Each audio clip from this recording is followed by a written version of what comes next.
Commander Zethkari stood at the massive viewing window of the Galactic Council station, watching ships from dozens of different worlds dock at the enormous structure. His forearms were crossed behind his back, and his purple skin gleamed under the artificial lights. At 12 feet tall, he was smaller than some species, but larger than most. What made him special was not his size, but his mind. In 50 years of military service, he had never lost a battle. The Valkyrian Empire trusted him with their most important missions. He had conquered 17 star systems for them. Each time, the enemy had surrendered quickly once they saw his fleet. War was simple when you had bigger ships and better weapons. Most species were smart enough to know when they were beaten. Today was different.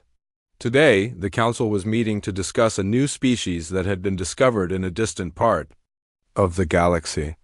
They called themselves humans, and they came from a small blue planet they named Earth. Zethkari had read the reports about them.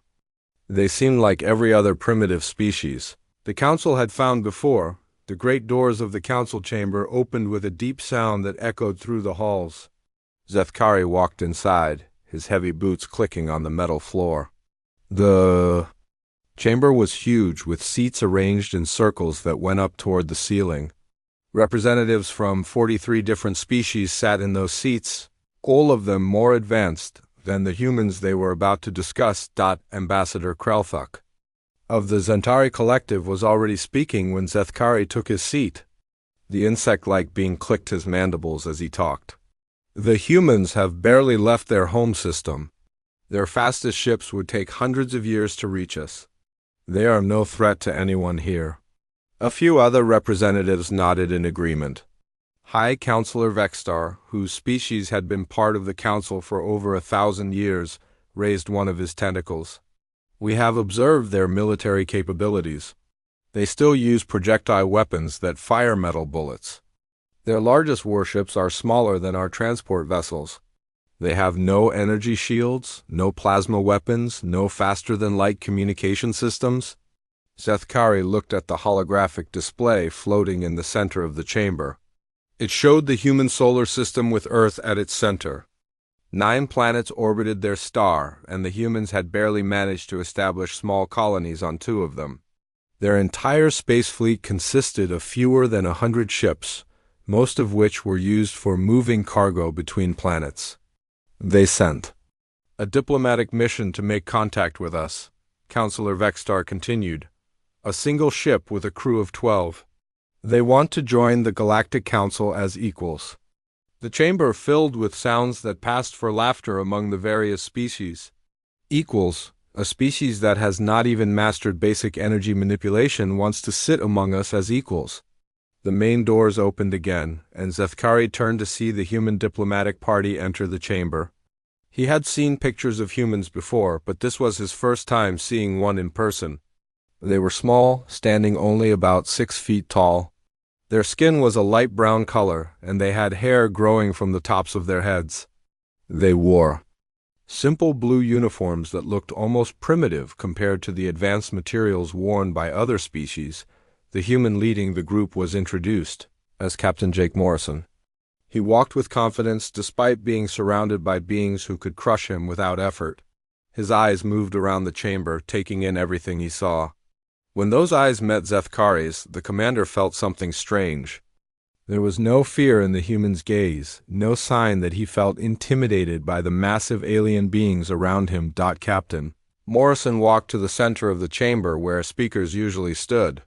The holographic display changed to show information about Earth and its people. Morrison began to speak in a clear, calm voice. Honorable members of the Galactic Council, I am Captain Jake Morrison of the United Earth Defense Force. I come here today to formally request that humanity be granted membership in this council. We offer our friendship, our knowledge, and our commitment to peace among the stars. More laughter filled the chamber. Ambassador Krelthuk clicked his mandibles loudly. What knowledge could you possibly offer us? What friendship could we need? From a species that has not even learned to harness the power of their own star? Morrison did not seem bothered by the laughter. We offer the knowledge of a species that has survived on a dangerous world for millions of years. We offer the friendship of a people who have learned to work together despite our differences. And we offer our commitment to defend what we believe is right. Counselor Vextar's tentacles moved in what Zethkari knew was a dismissive gesture. Defend what you believe is right. Your entire military could not defeat a single one of our patrol fleets. You speak of defense, but you have nothing to defend with. Morrison's expression did not change. We have what we have always had. We have ourselves. The chamber fell quiet for a moment. Then the laughter began again, louder than before. Zethkari found himself studying the human captain more closely. There was something about the way Morrison stood, the way he held his head, that reminded Zethkari of predators he had encountered on other worlds. But that was impossible. Humans were clearly prey animals. They had no natural weapons, no thick skin or armor, no size advantage over most species. High Counselor Vextar raised himself to his full height, which was nearly twice Morrison's size. Captain Morrison, your request is denied. However, the Council is prepared to offer humanity a choice. You have 30 of your solar days to surrender your system and accept vassalage under the Valkyrian Empire. You will be allowed to continue living on your worlds, but you will serve the Empire's needs. Your ships will be decommissioned, your military dissolved, and your people will work for the benefit of more advanced civilizations. Morrison listened to every word without moving. When Vextar finished speaking, the human captain asked, "And if we refuse?" "Then your species will be eliminated," Vextar replied simply. "The Valkyrian Empire has need of your solar system's resources, with or without humans living there." Zethkari watched Morrison's face carefully. This was the moment when most species showed their true nature. Some begged for mercy. Some tried to negotiate for better terms. Some became angry and made threats they could not back up. Morrison did none of these things. "I will convey your message to my people," Morrison said quietly. That was all. No arguments, no pleas, no displays of emotion. Just a simple statement delivered in the same calm voice he had used throughout the meeting. Morrison turned and walked toward the exit, his small diplomatic party following behind him. As the humans left the chamber, the various council representatives began discussing how to divide up the human solar system's resources. Zethkari barely heard them. He was still thinking about Morrison's eyes and the way the human had responded to the council's ultimatum. 30 years of military experience told Zethkari that Morrison's reaction was wrong. Species that were about to be destroyed did not act that way. They did not accept death sentences with such calm acceptance. Either the humans were too stupid to understand what they were facing, or they were hiding something. Zethkari had built his reputation on understanding his enemies. He had studied hundreds of species, learned their strengths and weaknesses, discovered what made them fight and what made them surrender. But as he watched Morrison's ship leave the station through the viewing window, he realized he did not understand. These humans at all. The small human vessel turned toward the direction of their home system and disappeared into faster-than-light travel. In 30 days, Zethkari would lead the Valkyrian Third Fleet to Earth. It would be the simplest mission of his career. 200 warships against fewer than 50 human vessels. The humans had no chance of victory. So why did he feel like he was missing something important? Zethkari remained at the viewing window long after the other council members had left. Somewhere in the darkness of space, Captain Morrison was traveling home to deliver the council's ultimatum to his people.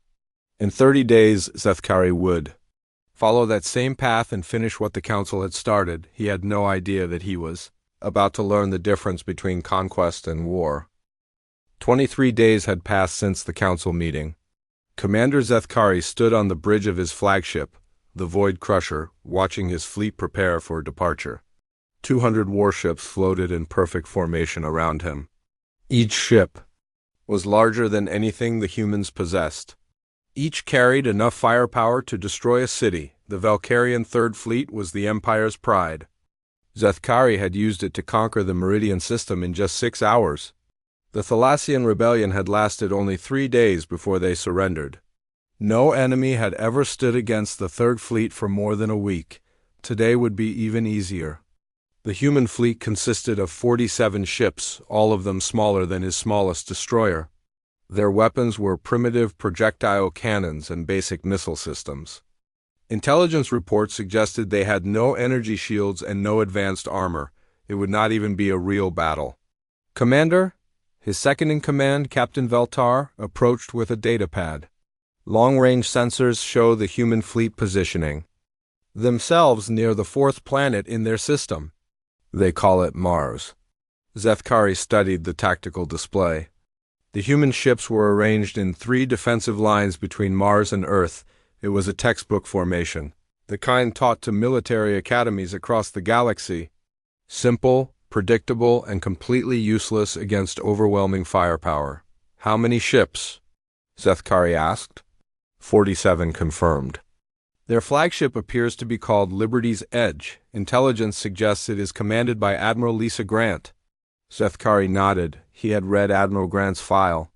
She was 52 years old, a veteran of several small conflicts between human nations on Earth. She had never commanded more than 20 ships at once.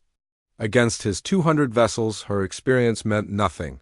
"Sir," the communications officer called out, "we are receiving a transmission from the human fleet." "Put it through." The main screen flickered and Admiral Grant's face appeared. She was smaller than Zethkari had expected, with short gray hair and calm blue eyes. Behind her, he could see the bridge of her ship. It looked cramped and basic compared to Valkyrian technology. "Commander Zethkari of the Valkyrian Empire," Grant said. Her voice was steady, showing no fear. "I am Admiral Lisa Grant of the United Earth Defense Force. I assume you are here to carry out the Council's ultimatum."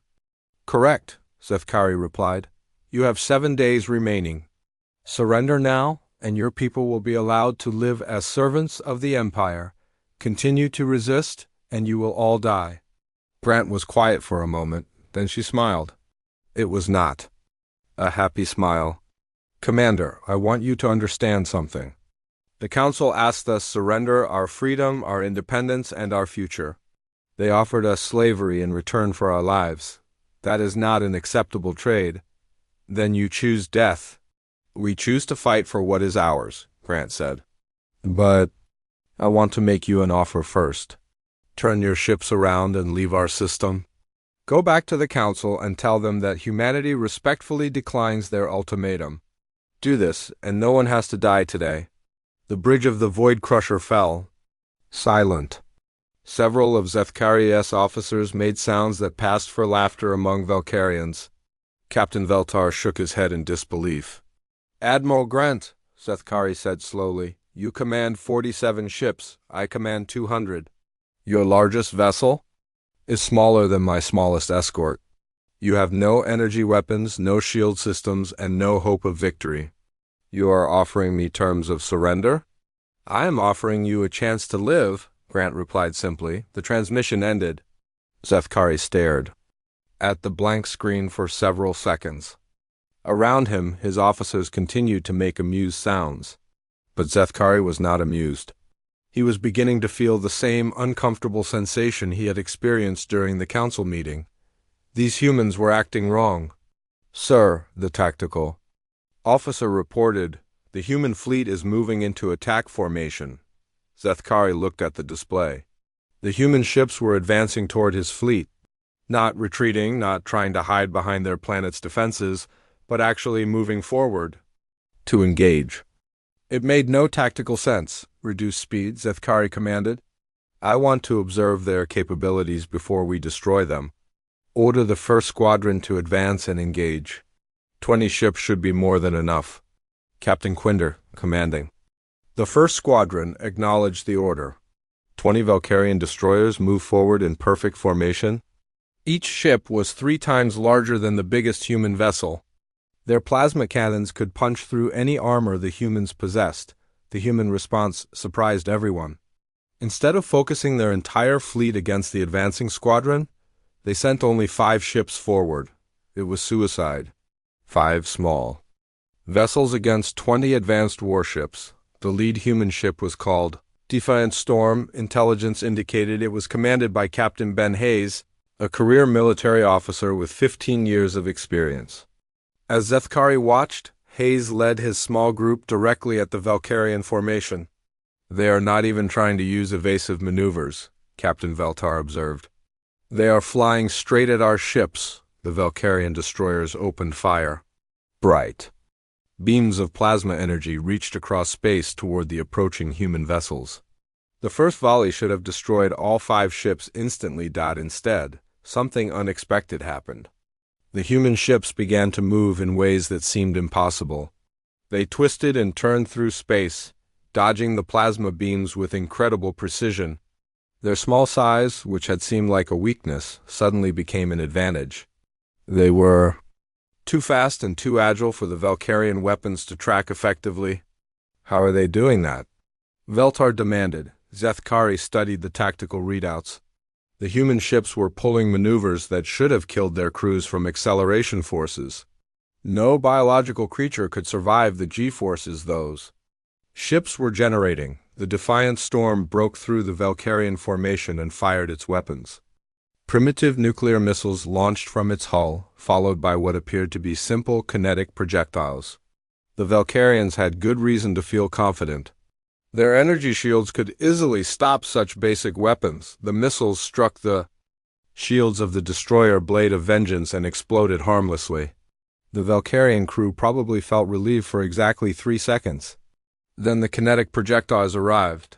They were not simple bullets or crude rockets. They were pieces of metal accelerated to incredible speeds, moving so fast they became pure energy when they hit. The Blade of Vengeance's shields, designed to stop energy weapons, offered no protection against solid matter traveling at such velocity. The destroyer exploded. "Impossible," Veltar whispered. But it was not impossible, and it was not finished. The other human ships had used the Defiant Storm's attack as a distraction. While the Valkyrians focused on Hayes' vessel, the other 4 human ships had positioned themselves around the squadron's flanks. More kinetic weapons fired. Not from the ships themselves, but from hidden positions throughout the asteroid belt. Chunks of rock and metal, accelerated by electromagnetic launchers the Valkyrians had not detected, slammed into 2 more destroyers. 3 Valkyrian ships destroyed in less than 10 minutes. The remaining 17 ships of the first squadron pulled back in confusion and panic. Zethkari stared at the tactical display in shock. This was not how battles were supposed to work. The humans should have been destroyed in the first exchange of fire. Instead, they had used tactics he had never seen before and weapons that seemed to violate the basic rules of space combat. "Sir," the communications officer called out, "we are receiving another transmission from the human fleet. Put it through." This time, the face on the screen belonged to Captain Hayes. His ship was badly damaged, with fires burning in the background, and crew members working frantically at emergency stations. Hayes himself had blood on his face from a head wound. "Commander Zethkari," Hayes said. His voice was calm despite the chaos around him. "Earth Defense Force to all vessels. Target confirmed. Continue the mission." The transmission ended. Zethkari watched in horror as the defiant storm, crippled and venting atmosphere, continued its attack run on the remaining Valkyrian ships. Hayes and his crew were going to die, and they knew it, but they were not trying to escape. They were using their own destruction as a weapon. The defiant storm rammed into the destroyer. Darkblade and both ships exploded in a ball of fire and metal. Captain Hayes and his crew were dead. But their sacrifice had destroyed 4 Valkyrian ships and scattered the rest of the squadron. More importantly, it had sent a message that made Zethkari's blood run cold. These humans were not fighting to win. They were fighting to kill as many of his people as possible before they died. Every human ship was a potential weapon, every human crew a collection of volunteers ready to die for their cause. "Sir," Veltar said quietly, "perhaps we should reconsider our approach." Zethkari looked at the tactical display where the wreckage of 5 ships drifted in space. 4 of them had been his, 1 had been human. By every measure of military logic, he had won this engagement. So why did he feel like he had just lost something important? "Signal the fleet," he ordered. "We pull back to long range and reassess." I want to know everything about these humans and their capabilities before we advance again.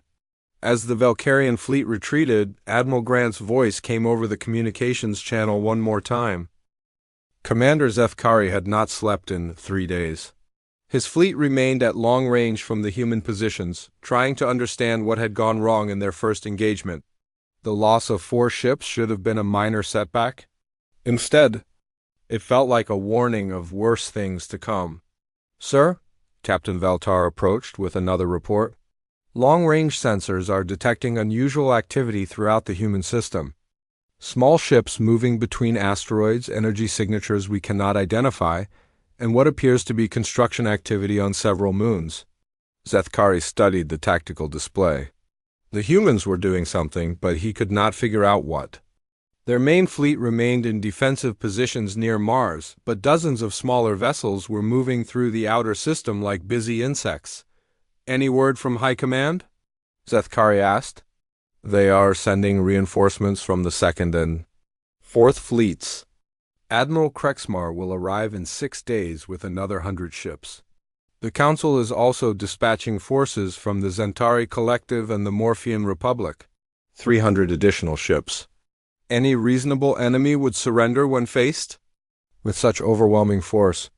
But Zethkari was beginning to suspect that humans were not reasonable. "Sir, we have a problem," the communications officer called out. "One of our patrol ships has gone silent." The Void Hunter was investigating unusual readings near the 7th planet. "We lost contact 40 minutes ago." Zethkari felt his stomach tighten. The Void Hunter was a scout vessel with a crew of 30. It was fast, well-armed, and equipped with the best sensors in the fleet.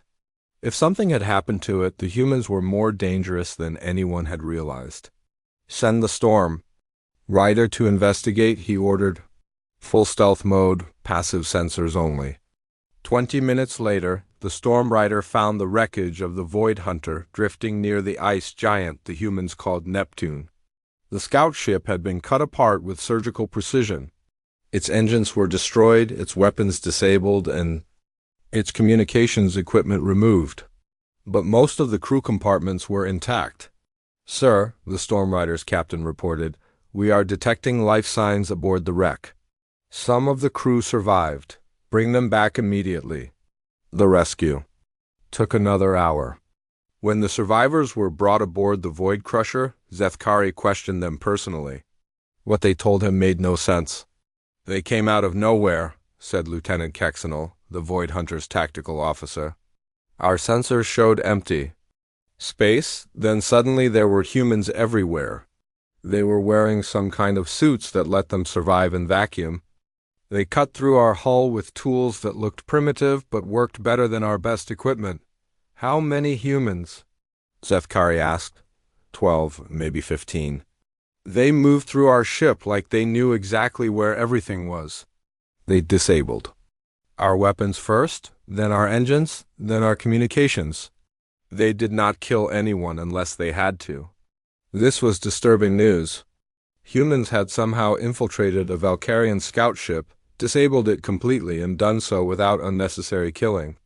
It suggested a level of tactical sophistication that did not match their apparent technology. "Did they take anything?" Veltar asked. "Our navigation computers," Kexenal replied. "And our long-range communication logs, and Lieutenant Vexen." "They took a prisoner?" "Yes, sir, but they left behind their own injured. We found a human female with severe wounds in our medical bay. She was unconscious but alive." Zethkari felt a chill run through his body. The humans had captured a Valkyrian officer and left behind one of their own wounded. It suggested they valued intelligence over their own people's lives. "Where is this human now?" "In our medical bay, sir. Dr. Molkar is treating her injuries." Zethkari went to the medical bay immediately. The human was small, even for her species, with short black hair and pale skin. She was unconscious, connected to Valkyrian medical equipment that was keeping her alive. Dr. Molkar stood nearby, reviewing her scans. "Fascinating," the doctor said when he saw Zethkari. "This creature's biology is completely different from ours, but remarkably efficient. Her bone density is much higher than expected. Her muscle fibers are incredibly strong for her size, and her nervous system processes information faster than most species we have encountered. Will she survive? Yes, her injuries are healing. Rapidly, she should regain consciousness within a few hours. As if summoned by their conversation, the human's eyes opened. They were dark brown, and they focused on Zathkari immediately. She tried to sit up, but the medical restraints held her in place. Easy, Dr. Molkar said in the common galactic language. You are badly injured. Do not try to move. The human looked around the medical bay, taking in everything she saw. When her eyes returned to Zathkari, she spoke in perfect Valkyrian. You are Commander Zathkari of the 3rd Fleet. I am Lieutenant Colonel Amy Rodriguez of the Earth Defense Force Special Operations Division. Zathkari was shocked. How did this human know his name? How did she speak his language so well? How? Do you know who I am? He demanded. Rodriguez smiled. It was not a pleasant expression. We have been watching you for a long time, Commander. We know about your victories at Meridian and Thalasia. We know about your tactics, your ship designs, your crew rotations. We know everything. Impossible. Humans have barely left their own system. Have we? Rodriguez asked. Are you sure about that? Before Zathkari could respond, alarms began blaring throughout the ship. He activated his personal communicator. Report, he barked. Sir, we are under attack, came the frantic reply from the bridge. Small human vessels have appeared throughout the fleet. They seem to be coming from inside our own ships. Zathkari ran from the medical bay toward the bridge, his mind racing. The humans had somehow hidden ships inside his fleet without being detected. As he reached the bridge, he could see the tactical display showing chaos throughout his formation. Dozens of small human craft, barely larger than fighters, were attacking his ships from close range. They were too small and too fast for the Valkyrian weapons to target effectively. More importantly, they seemed to know exactly where to strike each ship to cause maximum damage. How did they get so close without being detected? Valtar demanded. They were already here, Zathkari realized with growing horror. They have been watching us since we arrived in their system. The attack lasted only 20 minutes, but the damage was severe. 15 Valkyrian ships had suffered critical damage to their engines or weapon systems. No ships were destroyed, but many were crippled. The human attackers disappeared as quickly as they had appeared, vanishing into the darkness of space. When the immediate crisis was over, Zathkari returned to the medical bay. Rodriguez was still there, still restrained, but she was now sitting up and looking completely alert. Feeling better?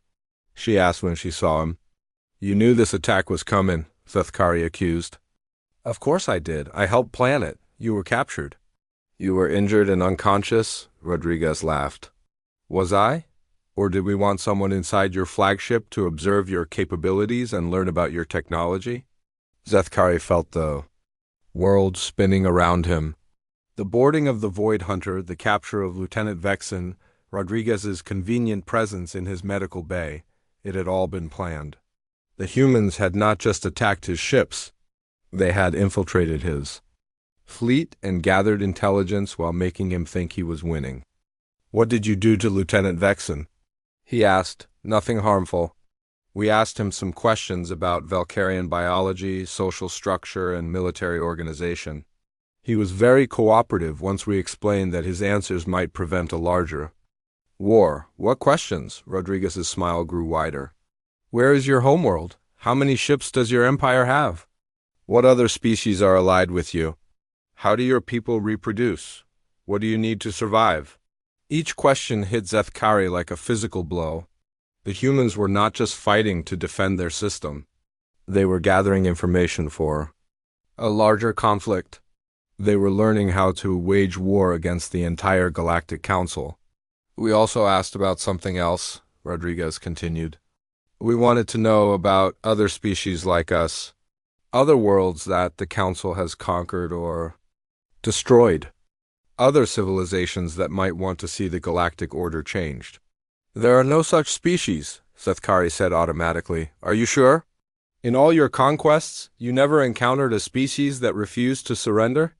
A people who chose death over slavery? A civilization that might have escaped your notice and been hiding in the dark spaces between stars? Zethkari did not answer, but his silence was answer enough. There had been others. Species that had chosen destruction rather than submission? The Council had always assumed they were extinct, their stories forgotten. We know about the Andromedans, Rodriguez said quietly, and the Helix Collective, and the Free Worlds Alliance. We know about all the civilizations that refused to bow to the Council and were supposedly destroyed for their defiance. They are all dead, Zethkari whispered. Are they? Or did some of them escape, like we planned to do? Are they out there in the void, growing stronger, waiting for the right moment to return? Rodriguez leaned forward as much as her restraints would allow. Commander, you came here thinking you were putting down a small rebellion. But what if you are actually starting a galactic war? The reinforcements arrived exactly when promised. Admiral Krexmar brought 100 ships from the 2nd and 4th fleets, while the Zentari Collective contributed 50 vessels and the Morphean Republic added another 30. Commander Zethkari now commanded over 400 warships, the largest fleet assembled in 50 years. It should have been enough to conquer 10 systems. Against the humans, Zethkari was no longer certain it would be enough to conquer one. Admiral Krexmar was. Everything Zethkari was not. Where Zethkari had learned caution through experience, Krexmar believed in overwhelming force applied quickly. He was younger, more aggressive, and completely confident that the human problem could be solved with enough firepower. 4 ships, Krexmar said during their first meeting aboard the Void Crusher. You lost 4 ships to these primitives and now you want to treat them as equals? They have no shields, no energy weapons, and fewer than 50 vessels. We will crush them in one engagement and be done with this foolishness. Zethkari tried to explain what he had learned about human tactics and capabilities, but Krexmar was not interested in listening. The younger admiral had read the reports and dismissed them as excuses for poor planning. Tomorrow we advance in full formation, Krexmar announced. We will destroy their fleet, bombard their planet, and finish this rebellion. The Council grows tired of delays. That night, Zethkari could not sleep. He kept thinking about Lieutenant Colonel Rodriguez and her warnings about total war.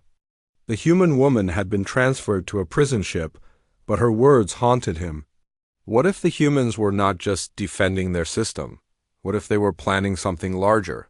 The attack began at dawn, ship time. 400 vessels advanced toward Mars in perfect formation. The human fleet waited for them in the same defensive positions they had held for days. Admiral Grant's 47 ships looked pathetically small against the massive alien armada, but appearances, Zethkari had learned, could be deceiving. The first sign of trouble came when long-range sensors detected movement throughout the asteroid belt. Hundreds of objects were accelerating toward the advancing fleet. They were too small to be ships, moving too fast to be natural asteroids. Kinetic projectiles, the tactical officer reported. Thousands of them, launched from hidden positions throughout the system. Admiral Krexmar laughed over the communications channel. Rocks and metal debris? Our shields will stop them easily, but these were not simple rocks. The projectiles had been accelerated to incredible speeds by electromagnetic launchers hidden throughout the human system. When they struck the leading ships, they hit with the force of nuclear weapons. The destroyer Final Justice disappeared in a ball of expanding plasma. The cruiser Dark Victory's shields collapsed under multiple impacts. Across the fleet, dozens of ships suffered damage as the kinetic barrage continued. Return fire, Krexmar ordered. Destroy their launch platforms. The fleet's weapons lit up space as hundreds of plasma beams reached toward the asteroid belt. But the human launchers were mobile, hidden, and protected by the asteroids themselves. Most of the shots missed their targets completely. While the fleet focused on the kinetic attack, the real assault began. Major Chris Thompson led a squadron of modified cargo ships directly at the alien formation. His vessels looked like harmless transports, but each one carried enough nuclear weapons to destroy a city. "Sir," Captain Veltar called out, "those Cargo ships are on collision courses with our capital ships. They are trying to ram us, Krexmar sounded incredulous. Destroy them before they get close. But the human ships were not trying to ram the alien vessels. As Thompson's squadron approached, they began launching their nuclear payloads in all directions. Not at specific targets, but into the center of the fleet formation itself.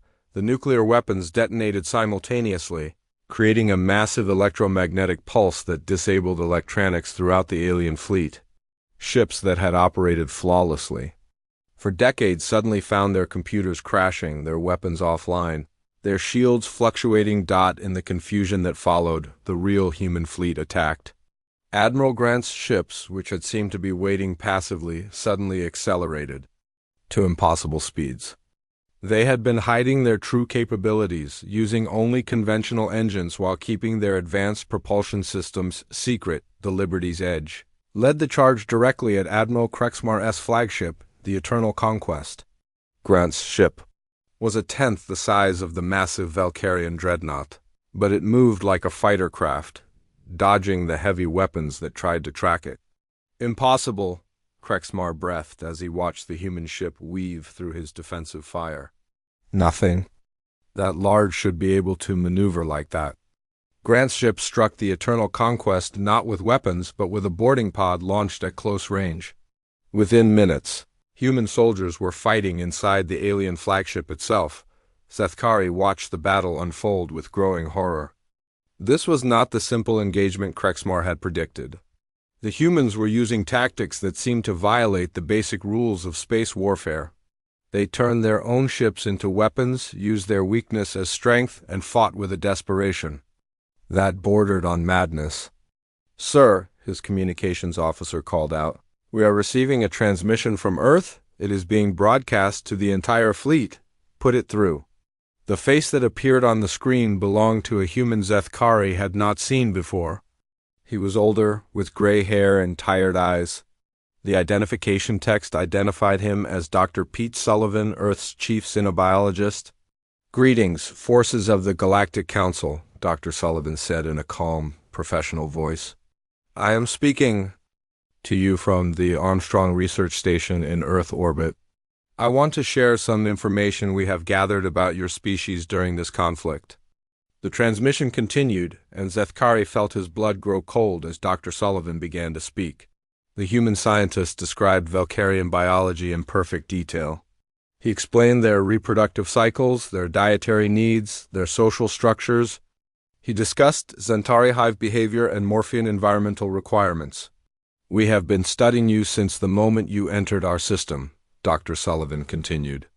"We know how you think, how you fight, how you live. We know your strengths and your weaknesses. Most importantly, we know where you come from." The transmission showed star charts with marked locations.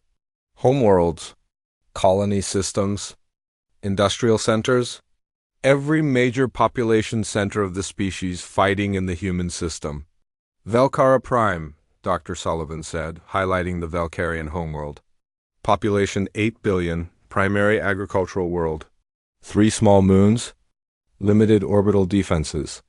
Zentari Central Hive, population 40 billion, but concentrated in underground cities that would be vulnerable to seismic weapons.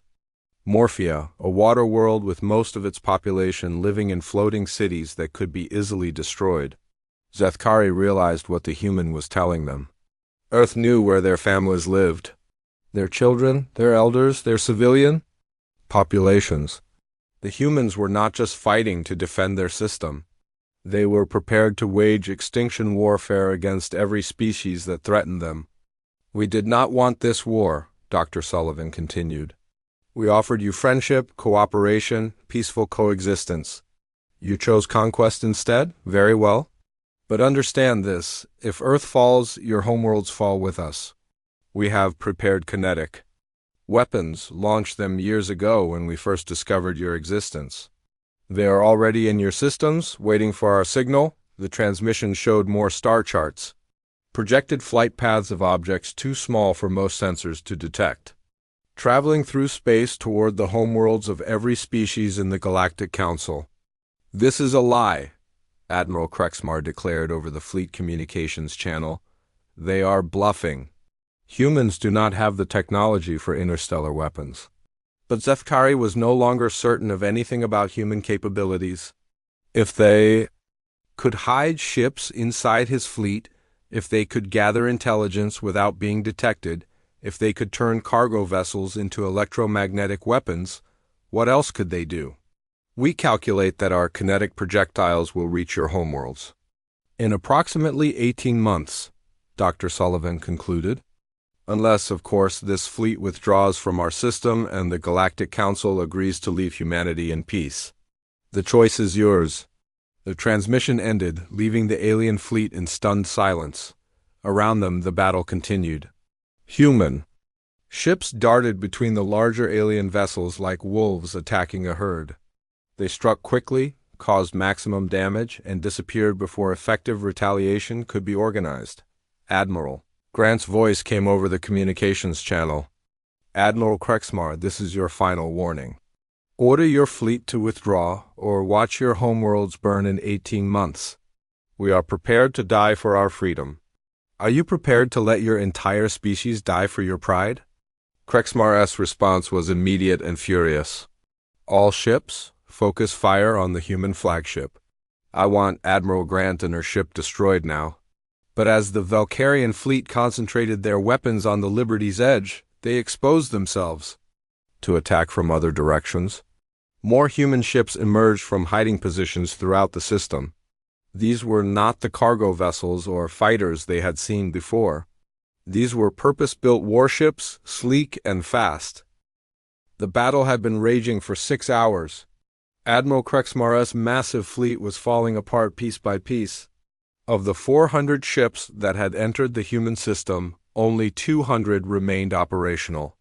The humans had lost 30 vessels, but they fought with the fury of creatures who had nothing left to lose. Commander Zethkari stood on the bridge of the Void Crusher, watching his tactical display with growing despair. Every conventional rule of warfare had been broken. The humans did not retreat when faced with superior numbers. They did not surrender when their situation became hopeless. They just kept fighting, turning each loss into a weapon against their enemies. Sir, Captain Veltar approached with another damage report. We have lost contact with 70 ships. The humans are using some kind of boarding tactics we have never seen before. They are capturing our vessels from the inside. On the display, Zethkari could see human soldiers moving through Valkyrian ships like ghosts. They wore armor that somehow made them invisible to sensors, and they knew exactly where to strike each ship to disable it quickly. It was as if they had blueprints of every vessel in the fleet. Admiral Krexmar is requesting immediate assistance, Veltar continued. His flagship is surrounded by human vessels. Zethkari looked at the tactical display. The Eternal Conquest was indeed surrounded, but moving to help would expose his own ship to attack. The humans had learned to use the alien fleet's size against itself. The bigger ships could not maneuver quickly enough to respond to human tactics. Sir, we are receiving another transmission from Earth, the communications officer announced. Put it through. This time, the face on the screen belonged to General Paul Martinez, commander of Earth's ground forces. Behind him, Zethkari could see what appeared to be a military command center deep underground. Commander Zethkari, Martinez said, I am speaking to you from beneath the city of New York. I want you to understand what is about to happen. More threats? Zethkari asked wearily. No, Martinez replied. A farewell. The general gestured to something off-screen, and the display showed a view of Earth from orbit. The blue planet looked peaceful, beautiful even. But as Zethkari watched, he began to notice strange activity on the surface. Lights were moving in patterns that made no sense. Cities seemed to be changing shape. What are you doing? Zethkari demanded. We are preparing for the final phase of our defense, Martinez explained. You see, Commander, we knew from the beginning that we could not defeat your fleet in a straight fight. So we planned for something else entirely. The view of Earth changed, showing underground installations throughout the planet. Massive tunnels, enormous machines, and what appeared to be the entire human population working together on a single project. For the past 50 years, Martinez continued, humanity has been preparing for this moment. We have been turning our entire planet into a weapon. Every city, every mountain, every ocean has been modified for one purpose, to ensure that if Earth dies, our enemies die with us. Zethkari felt his heart stop beating for a moment. You cannot be serious. We are completely serious, Martinez replied. In 30 minutes, we will detonate the gravitational charges we have placed throughout Earth's core. The planet will become a massive kinetic weapon, launching debris at significant fractions of light speed toward every Galactic Council homeworld. The implications hit Zethkari like a physical blow. If the humans destroyed their own planet and turned it into a weapon, the debris would travel through space for years before reaching its targets. But when it arrived, it would strike with the force of dozens of nuclear weapons. You will kill billions of innocent people, Zethkari whispered. Yes, Martinez said simply. Just as you plan to kill all of us. The difference is that we are dying by choice for our freedom. Your people will die because you chose conquest over peace. Admiral Krexmar's voice crackled over the communications channel. This is a bluff. Humans do not have the technology to destroy their own planet. Admiral, Martinez said, would you like to see the countdown? The display changed to show a timer, 28 minutes and 17 seconds. It was counting down steadily. You are insane, Krexmar declared. No species would destroy their own homeworld. You are wrong, Martinez replied.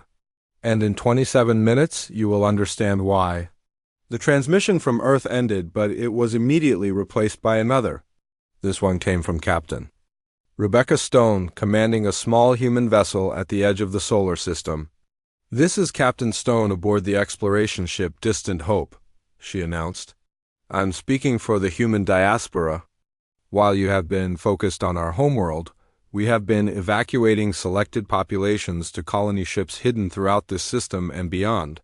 Zethkari's tactical officer quickly scanned the outer system. There were indeed ships there. Dozens of them, accelerating away from Earth at maximum speed. We are not committing suicide, Stone continued. We are ensuring survival. These ships carry genetic samples, cultural records, and most importantly, the memory of what you have done to us. Wherever we go in the galaxy, we will remember. And someday we will return.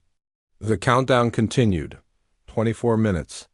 Sir, Veltar said urgently, Admiral Krexmar is ordering all ships to concentrate fire on the planet's surface. He wants to destroy their detonation systems. It will not work, Zethkari said quietly. If they were going to make such a threat, they would have made it impossible to stop. He was right. The fleet's bombardment of Earth's surface had no effect. On the countdown. The human installations were too deep, too well protected, and too distributed across the planet to be destroyed quickly. Sir, the communications officer called out, we are receiving surrender offers from 17 ship captains. They want to withdraw from the system immediately. Zethkari understood.